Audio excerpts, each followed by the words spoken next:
graça e a paz do nosso Senhor Jesus Cristo. Irmãos, te convido a abrir a palavra do Senhor na epístola, na carta de Tiago, no seu capítulo 1.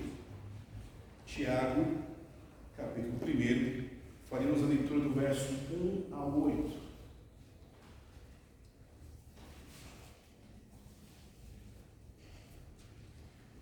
Tiago, capítulo 1, os versos 1 a 8, diz assim a palavra do Senhor. Tiago, servo de Deus e do Senhor Jesus Cristo, às 12 tribos que se encontram na dispersão, saudações. Meus irmãos, tende por motivo de toda alegria o passar por várias provações, sabendo que a provação da vossa fé, uma vez confirmada, produz perseverança. Ora, a perseverança deve ter ação completa, para que sejais perfeitos e íntegros, em nada deficientes. Se, porém, algum de vós necessita de sabedoria, peça a Deus, que todos dá liberalmente, e nada lhes impropera, e seria concedido. Peça, porém, com fé, em nada duvidando, pois o que duvida é semelhante à onda do mar, impelida e agitada pelo vento. Não supõe esse homem que alcançará do Senhor alguma coisa.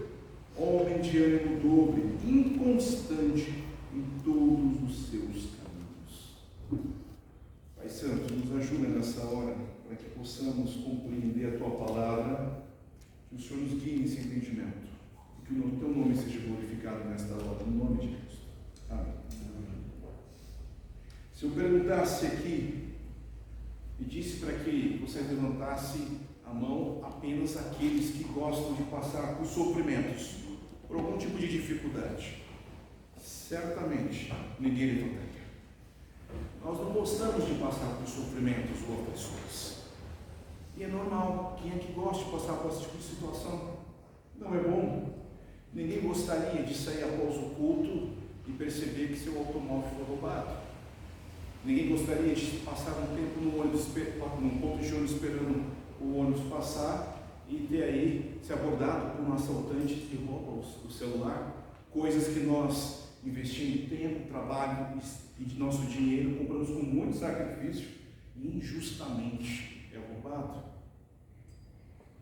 Ninguém gostaria de, depois de receber um exame de saúde ali, identificar que vai ter que enfrentar o tratamento do câncer, de uma outra ordem de sofrimento.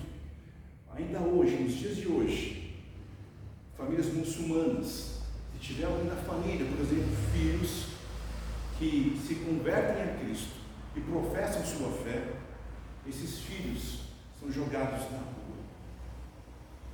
Como se fosse uma certa disciplina para que os cuidados da rua, frio, sem dinheiro, sem proteção nenhuma, sem comida, para que eles repensem e desistam da fé cristã e voltem à fé muçulmana. E se algum tipo de moça, for alguma moça, uma filha, se ela for abusada, é problema dela. Afinal de contas, quem mandou expressar essa fé cristã? Tem gente que sofre demais. Meus irmãos, debaixo dos céus, nesse mundo quebrado pelo pecado, essas coisas acontecem. No mundo que odeia a Deus e odeia a igreja de Cristo, essas coisas acontecem. Mas a carta de Tiago vai nos ensinar no sermão de hoje que é bom que passemos por sofrimentos e aflições. É necessário para a gente, por mais que nós não gostemos. E para falar de Tiago, quem é que foi Tiago? Quem é esse Tiago que escreveu essa carta? Tiago é o meio-irmão de Jesus, não é um apóstolo. O apóstolo Tiago foi morto, provavelmente, no momento que ele foi preso ali com Pedro. Pedro sai da cadeia, mas Tiago não, que provavelmente ele foi morto. Mas esse Tiago que escreve essa carta é o meio-irmão de Jesus, por parte de mãe. Jesus foi gerado milagrosamente pelo poder de Deus. Mas Tiago, o meio-irmão de Jesus, veio se converter após a ressurreição de Jesus. Ou seja, por muito tempo na vida de Tiago e de Jesus, Tiago olhava para Jesus apenas como seu meio-irmão, a minha família. nada mais. Não o via como o Salvador e Senhor, como o seu Messias. Mas após a sua conversão, Deus usa Tiago para ser um dos líderes mais importantes na igreja primitiva, além da igreja em Atos. Ele se refere então, no verso 1, às 12 tribos que se encontram na dispersão. Tiago então está escrevendo para esses destinatários. Quem são esses? Há uma informação importante. Há dois eventos principais no povo de Israel. Primeiro, que foi a deportação, que levou 10 tribos para a Síria. E o segundo grande evento da deportação foi o exílio babilônico, levando as 2 tribos. Depois desses 2 grandes eventos, os judeus ficaram dispersos, fora de Jerusalém, morando em outras regiões, outras cidades, outras nações. Mas ele vinha para esses judeus piedosos que se mantinham na sua fé em Deus, eles vinham para Jerusalém para a festa de Pentecostes. Em Atos é registrado a festa de Pentecostes. Acontece a conversão de muitos judeus ali. E após a conversão de muitos judeus na festa de Pentecostes, alguns ficam em Jerusalém, outros regressam para suas cidades, onde eles desenvolveram a sua vida. Aqueles que ficaram em Jerusalém tiveram que fugir. Atos nos mostra o evento do assassinato de Estevão por apedrejamento. Estevão, então, ele professa sua fé, é apedrejado. Em seguida, Saulo persegue os crentes de Jerusalém. Saulo entra nas casas, não importa a idade, não importa a questão social, arranca esses crentes e os joga nas cadeias. Mas no livro de Atos, então, uma informação bem interessante. Aqueles que fugiram de Jerusalém, os crentes, ao fugir disperso, eles não tinham mais casas, não tinham dinheiro de reserva, só a roupa do corpo. Eles pregavam o Evangelho por onde passavam. Apesar de não ter nenhum tipo de estrutura de vida, eles pregavam o Evangelho. Esses crentes passam por muitas dificuldades, são perseguidos, começam a trabalhar e não recebem salário. Se você trabalha e não recebe salário, você passa por muitas dificuldades. Tiago é levantado por Deus para exortar a esses irmãos que estão passando por diversas dificuldades. Tiago se apresenta como servo de Deus e servo de Jesus Cristo. A palavra, na sua tradução, seria melhor, ele não trata como servo aquele diácono que nós conhecemos aqui na nossa igreja, mas ele serve como escravo. Ele é escravo de Deus e escravo de Jesus Cristo. É assim que ele se apresenta a esses irmãos que estão passando por diversas dificuldades, por diversos sofrimentos. Então, a esses irmãos, Tiago é levantado por Deus para que eles sejam exortados a passar esse sofrimento, essas diversas provações, com alegria. Eles tinham que passar essas provações da sua vida com alegria. E esse é o primeiro ensinamento, a primeira parte do texto. Enfrentando as provações com alegria. O humilde Tiago, então, escravo de Deus e Jesus, ele é enfático no seu texto para mostrar que devemos ter, por motivo de alegria, passar por provações. Tanto Tiago como Pedro, na sua primeira carta, eles compreenderam algo em Cristo muito importante, que a felicidade, a alegria deles não estão condicionadas às circunstâncias da vida, não são as questões materiais, não é o momento, mas é uma disposição da fidelidade no coração deles perante Cristo, a confiança deles em Deus. Sofrimento é algo doloroso? Sim. Sofrimento nos abate? Sim. Tiago não é indiferente à dor nem sofrimento de ninguém. O próprio Jesus ficou triste com a morte de Lázaro, seu amigo, em razão da própria morte. Jesus ficou angustiado no seu coração antes de ser entregue aos soldados romanos no processo da crucificação. Mas em meio às provações, nós crentes somos tendenciosos ao desânimo na caminhada da fé, meus irmãos. Essa é a nossa tendência natural. Meus irmãos, a vida cristã não é isenta de sofrimentos, nem de provações. Crentes passam por aflições, sim, e Jesus nos avisou a respeito disso. Em Mateus 14, 27, Ele nos avisou que nós passaríamos por aflições, mas que deveríamos ter bom ânimo. Ele venceu o mundo. O cristianismo verdadeiro, meus irmãos, não é algo fácil, não. Essa promessa na qual que você vem a Cristo e seus problemas acabam, seus problemas financeiros acabam, sua vida vai ficar muito boa, não é verdade, é mentira. O cristianismo tem um custo. Devemos negar a nós mesmos, tomar a nossa cruz e irmos. Cristo nos avisou, mas por vezes as aflições, as provas nos pegam de maneira surpreendente, porque alguns crentes estão muito mais preocupados em empreender seu tempo e investir no alcance do seu primeiro milhão, ou da sua segurança, do seu conforto absoluto. E isso por vezes pega esses crentes de surpresa, e não é à toa que muitos crentes estão evitando o sofrimento, não sabem lidar com o sofrimento, tipo nessa vida de ser mundo quebrado, e dessa forma, fugindo do sofrimento, não amadurecem a sua fé. Perceba que Tiago tem um outro referencial, não são as circunstâncias, mas sim o Mestre Jesus, o nosso Salvador e Senhor. Quando Tiago fala de alegria, a referência que Tiago tem é o próprio Jesus. Jesus, ele fala em Mateus capítulo 5, no verso 11 e 12, a seguinte bem-aventurança: bem-aventurados serão vocês quando por minha causa os insultarem, os perseguirem e levantarem todo tipo de calúnia contra vocês. Alegrem-se e regozijem-se, porque grande é a sua recompensa nos céus, pois da mesma forma perseguiram os profetas que viveram antes de vocês. Meus irmãos, Tiago está nos ensinando que devemos considerar também essas perseguições. Devemos considerar que o nosso Senhor, Salvador e Mestre Jesus é digno de todo o sofrimento que nós passemos.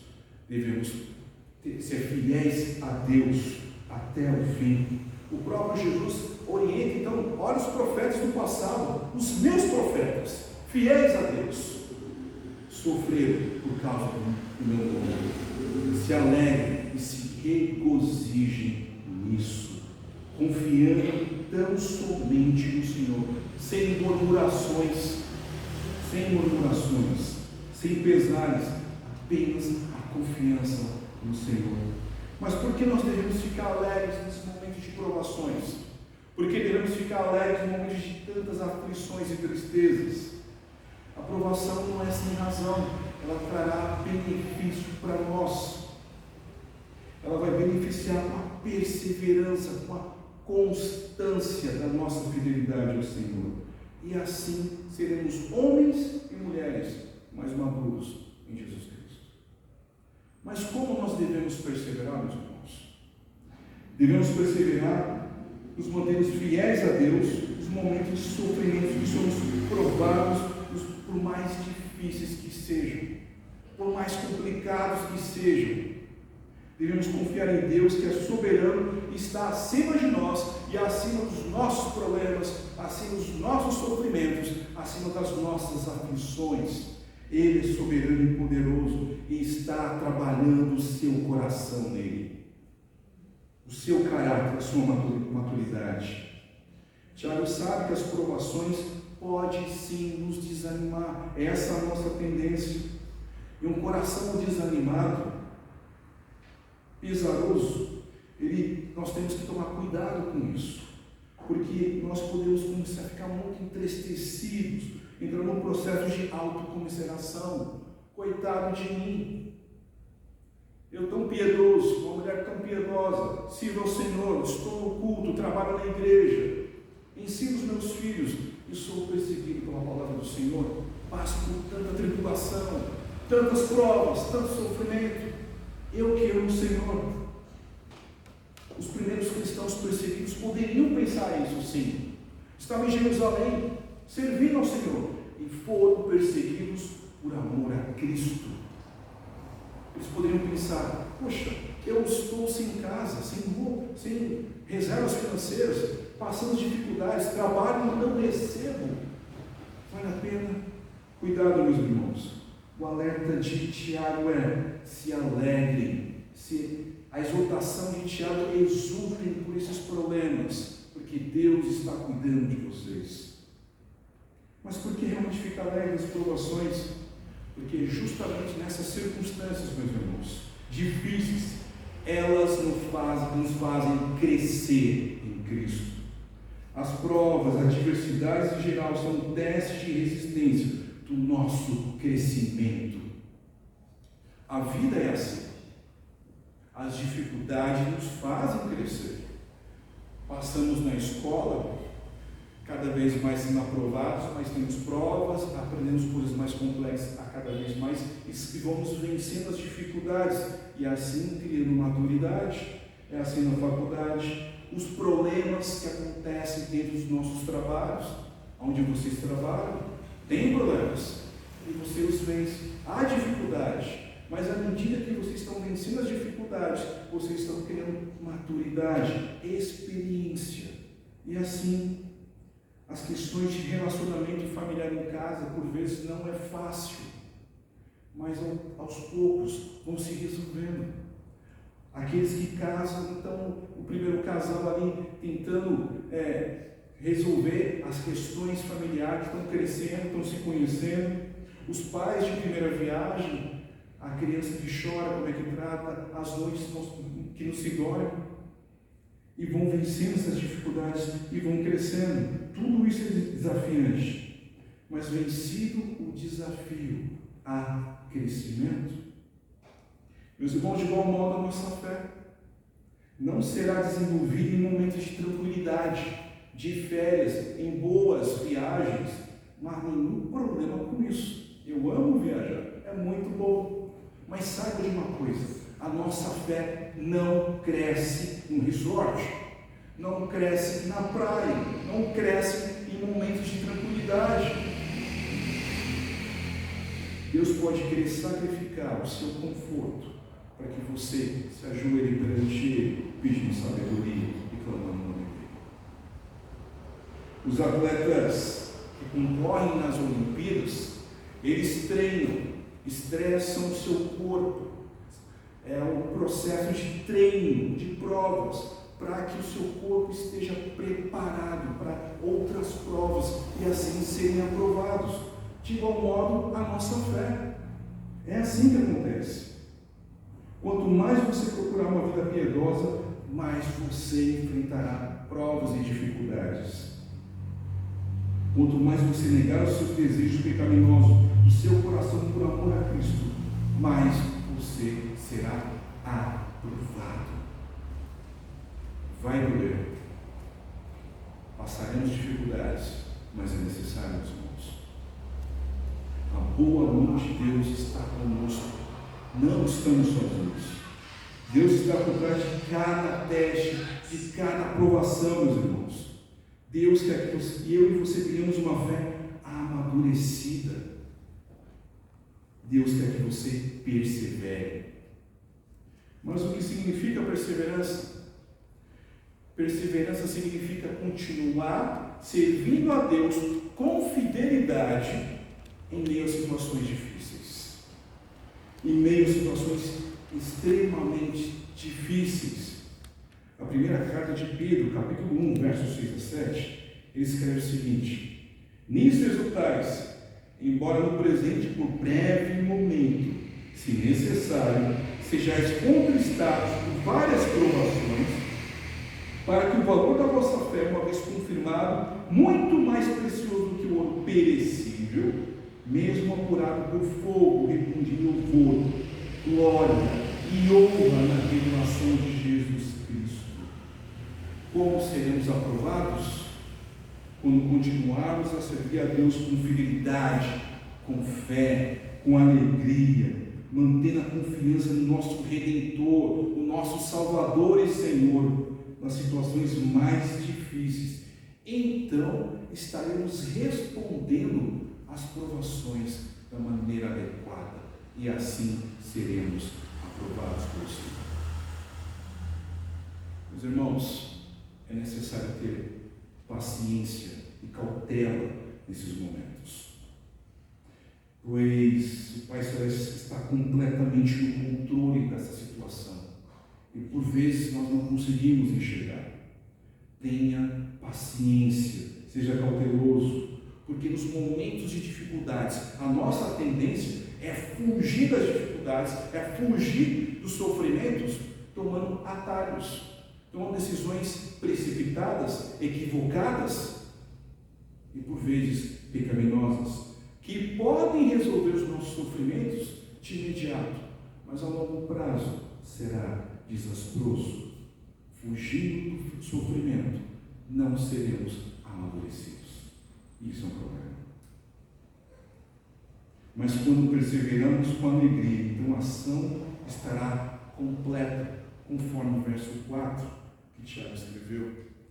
E Tiago, ele trata desse verbo deve ter, é um afirmativo, é uma ordem.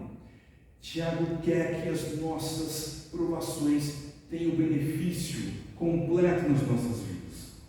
Os irmãos que estavam sofrendo perseguição, eu, você, todos nós, precisamos passar por esse processo da perseverança até o fim, para que ela completamente gere o benefício em nós, o propósito da nossa vida. Mas qual que é o propósito? É a sua maturidade, em outras palavras, conforme Tiago escreveu aqui, a sua perfeição. É a mesma palavra que Jesus usa em Mateus capítulo 5, verso 48, quando diz: sejam perfeitos, como perfeito é o Pai Celestial de vocês. É a mesma palavra que Paulo usa em Colossenses 1:28, e ao final do verso, ele diz: a fim de que apresentemos todo homem perfeito em Cristo. Deus quer você perfeito. Essa é a razão, meu irmão, que Tiago está exortando os crentes que sofriam perseguições, aflições, várias provas. Veja que Tiago não fala que está passando por um tipo de dificuldade ou uma prova, mas são várias provas na vida. Devemos considerar as provações como motivo de grande alegria. Não devemos desanimar, meus irmãos, mas sim perseverarmos com alegria, confiando em Deus. Nos momentos mais difíceis, confiem tão somente em Deus. A nossa perseverança nas provações nos tornará maduros e perfeitos em Cristo. Esse é o fundamento na qual Tiago se baseia para dizer: fique alegres, Deus está trabalhando em você, em Cristo. Mas compreendendo isso, meus irmãos, talvez você avalie e conclua: eu não consigo chegar a esse grau de perfeição, sendo o padrão Cristo. Sou pequeno, Daniel, sou falho, limitado e peco. Como eu consigo? E essa é uma boa conclusão. Nós falhamos. E agora, então, Tiago parte para o segundo ensinamento, do segundo bloco do texto dele, a partir do verso 5. Ele vai mostrar que nós devemos buscar sabedoria em Deus. O segundo ensinamento: busque sabedoria em Deus. Nós realmente temos sabedoria? Nesses momentos de dificuldade e aflições, nós ficamos com medo, confusos, às vezes desesperados, murmuramos, ficamos com raiva. Isso porque nos falta sabedoria para poder enfrentar as dificuldades da vida, as provações. Lembra-se da história de Jó? Jó teve a sua vida dilacerada, perdeu todos os seus bens, seus bois, seus filhos foram mortos. Notícia atrás de uma notícia ruim para ele.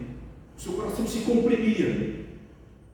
Mas o livro de Jó, capítulo 1, verso 20, diz o seguinte: Jó prostrou seu rosto em terra, em adoração, e disse: Nu saí do ventre da minha mãe, e nu partirei. O Senhor deu, o Senhor o levou. Louvado seja o nome do Senhor. É assim que nós agiríamos em momentos difíceis, nas nossas provas, um momento tão angustiante da vida de Jó, na qual a sua vida foi dilacerada. Ele louva e adora a Deus. Tiago está simplesmente supondo que a fé desses crentes que estão sendo perseguidos, assim como a nossa também, é deficiente, há problemas. Então, Tiago vai exortá-los e orientá-los. Peçam sabedoria. Peçam sabedoria. Vocês precisam pedir sabedoria a Deus. Ore e clame. Não é uma sugestão, não é uma simples orientação ou um conselho, mas de Tiago provém uma ordem. Peça, peça, peça sabedoria a Deus. Vocês precisam pedir. Meus irmãos, com essa ordem direta, a insistência enfática de Tiago. Mas há aqueles que acham que não precisam pedir sabedoria. Aqueles que podem observar situações e pensar: eu consigo resolver por mim mesmo, eu tenho nível de experiência, eu sou um homem velho e conheço muitas escrituras, eu não preciso. Mas uma advertência do próprio Salomão, em Provérbios, capítulo 26, verso 12, que diz: você conhece alguém que se julga sábio? Não há mais esperança para o insensato do que para ele. Pessoas que acham que não precisam de sabedoria se sustentam em si mesmo, e isso é desastroso. No capítulo 3 de Provérbios, versos 5 e 6, Salomão escreve: pois confie no Senhor de todo o seu coração e não se apoie em seu próprio entendimento. Reconheça o Senhor em todos os seus caminhos e Ele endireitará as suas veredas. Não confie no seu próprio entendimento, não confie nas suas próprias forças. Nós somos pequenos, limitados e falhos. Precisamos da sabedoria de Deus. Precisamos clamar a sabedoria de Deus. As provas nos deixam com medo, elas parecem muito maiores do que nós mesmos. E a sabedoria que Tiago está instruindo para que nós clamemos ao Senhor, não é para que possamos ter os melhores confortos, melhor segurança, nosso primeiro milhão, não é nada disso, mas para que nós tenhamos ao Senhor. Deus nos dará sabedoria abundante com satisfação, pois que Ele quer que sejamos aprovados em meio às várias provações. Mas Tiago continua e coloca agora uma seguinte condição nesse pedido de pedir sabedoria a Deus. Peça, ele continua dando ordem. Peça, porém agora com fé. Peça com fé. Tiago aprendeu isso com seu meu irmão Jesus Cristo. É necessário pedir com fé. Aquele que não tem fé, o que duvida, vive a ponderar as possibilidades da vida. Essa opção é boa, mas talvez se eu mudar de caminho, aqui seja melhor. Ele não chega a lugar nenhum, ele não crê, ele não acredita, sempre tem dúvidas, sempre é angustiado, não tem firmeza nas suas decisões. Fico imaginando os primeiros crentes perseguidos, saíram de Jerusalém e agora estão passando diversos sofrimentos. Será que se eu orar a Deus, Deus vai me ouvir? Porque foi por conta do amor a Deus, a Cristo, que eu sofri e agora estou passando diversas dificuldades. Será que Ele vai ouvir a minha oração? E a exortação de Tiago é que peça, ore a Deus, mas com fé. E não suponha aquele que não tem fé que terá algo do Senhor.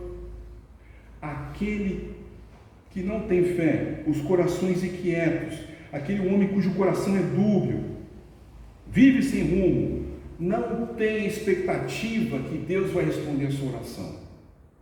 Peça com fé. Estes não acontecerão nada do Senhor. Estes homens são inconstantes, duas almas, confusos, instáveis, homens sem fé. Esse tipo de gente, quando as coisas estão boas na vida, vão para a igreja, ofertam, dão dízimo, trabalham em todas as áreas da igreja. Mas quando as coisas mudam, quando as coisas ficam mais difíceis, quando o sofrimento vem, Deus não me ama, eu acho que Deus não está me ajudando, essa fé para mim não serve. Homens inconstantes, não creia que Deus vai ter transformação, mas persevere na fé. Meus irmãos, sem fé é impossível agradar a Deus. Deus nunca abandonou o seu povo, Deus nunca abandonou a sua igreja. Em todo tempo Ele tem orientado, em todo tempo tem sustentado. Levantou a pessoa de Tiago para cuidar do seu povo, que estava sendo subjugado, perseguido. Não foi à toa. Em todo tempo é Deus cuidando de você, meu irmão. Os sofrimentos dessa vida não estão longe dos olhos do Senhor. A boa mão do Senhor ainda continua sobre você, sobre o povo de Deus. E partindo para a conclusão, meus irmãos, Tiago é levantado justamente para escrever a carta para esse povo que sofre tanto. E por mais que você passe pelo sofrimento, nós devemos lembrar da pessoa do nosso Mestre, do nosso Salvador e Senhor Jesus Cristo. Ninguém sofreu mais do que Ele. Isaías, no capítulo 53, no verso 3 a 5, veja o que Isaías escreveu: desprezado, o mais rejeitado entre os homens, homem de dores, que sabe o que é padecer. As nossas enfermidades estavam sobre Ele, todas as levou, aflito, ferido de Deus e oprimido, moído as nossas iniquidades, foi oprimido e humilhado. O nosso Salvador, o nosso Senhor, sabe o que é sofrer e sofreu no seu lugar. Tenha bom ânimo. O nosso Senhor é digno de todo nosso sofrimento e toda a nossa fidelidade a Ele, meu irmão. Tenha de bom ânimo. Ele venceu o mundo.